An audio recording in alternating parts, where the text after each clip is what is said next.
Welcome back, guys, and today we are going to talk about potting media or potting soil, right? And potting media itself is a very big topic. It's a huge topic that professionals, right, the expert gardeners, the horticulturists, they can spend decades or even their entire career just specializing in potting media or in soil. Right? There is so much to learn. There's so much you can do with potting media and potting soil.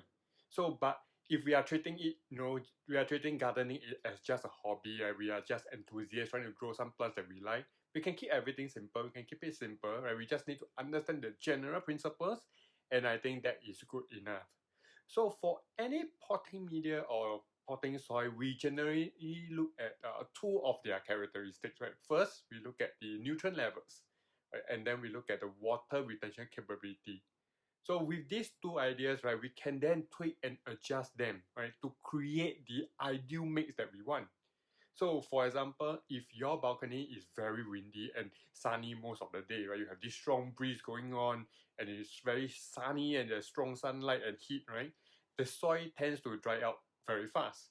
So what you can do is that you can adjust your mix, right? You can add more potting media that increase its water retention capability.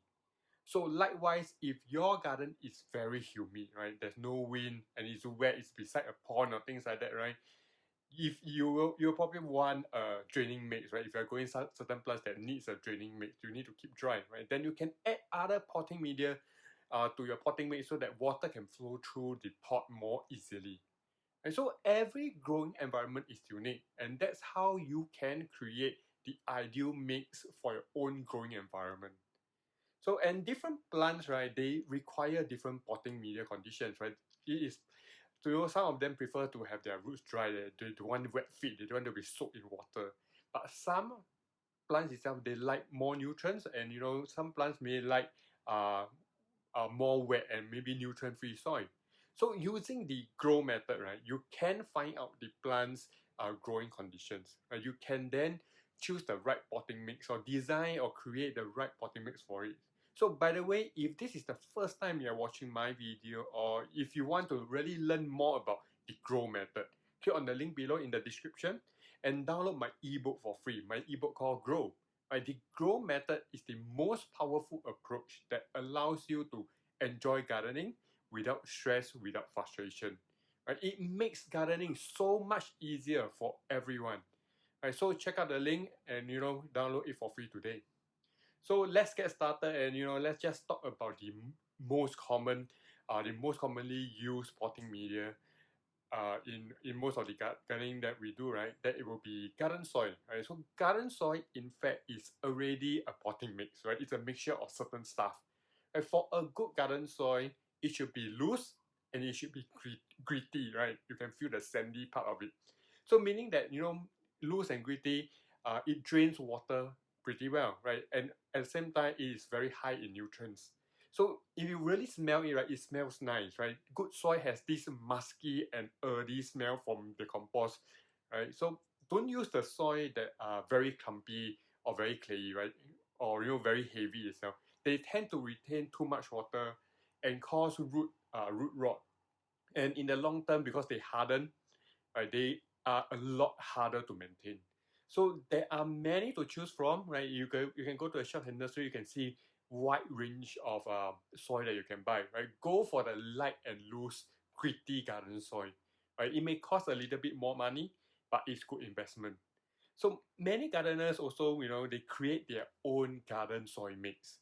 Right? They use compost and then they mix with burner, right? And if you think about these two characteristics, right? Compost is more water retaining and has very high nutrient level, right? Because it's organic matter. So and then burnt earth itself is a very water draining potting media and has low nutrient levels.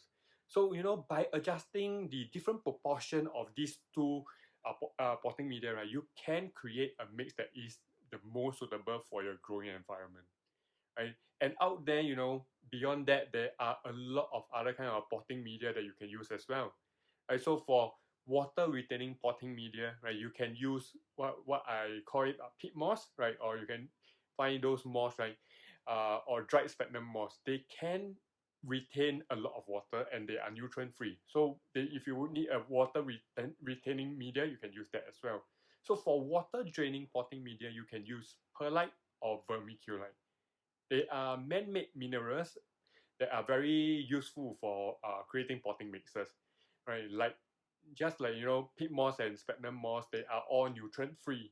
So when you mix all these nutrient free potting mix together, you are creating something called soilless mix, right? There is no traces of soil, right? You are creating from very specific ingredients, right? And there are specific gardeners. There are some gardeners that actually prefer to use soilless mix, right? Because they now have full control over the nutrients in the mix, and they can adjust up and down the nutrients level by adding different kind of fertilizers, right? This give them a lot more control over how much nutrients to give and how what kind of nutrients their plant should receive.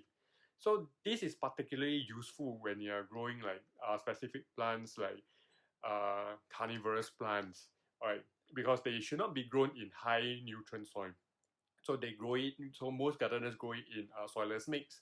Right? It can also be used to grow like African violet, sinninjas, and other delicate plants where monitoring and controlling nutrient level is somehow important. So while good garden soil that you can buy in the shop, right, they are usually good enough for general gardening, right? You just get the right gritty, loose soil. I think that is good enough.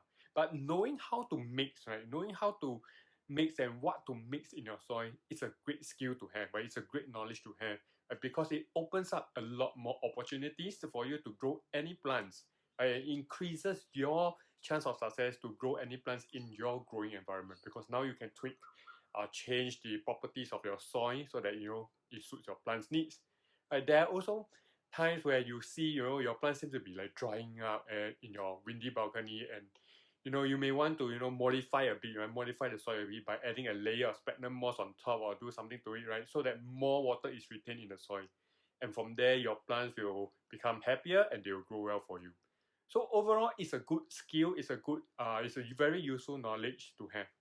So, and you can see, right, your gardening success is not determined, right? It's never determined by your plants, right? It's all about the knowledge that you have, right? Your understanding of the gardening principles and how you can, create the best growing environment for your plants, right? I cover this extensively in my ebook called Grow, right? Click on the link below to download. And if you want to learn more about gardening, and becoming a better gardener, make sure you watch my other videos, right? If you have not subscribed, click on the button below, hit the bell so that you don't miss out any of my new videos, right? Every week I talk about different plants, right, and how we grow them using the grow method, how you can grow them well at home with ease, without frustration, without stress. So stay tuned, enjoy your gardening, and I will see you soon.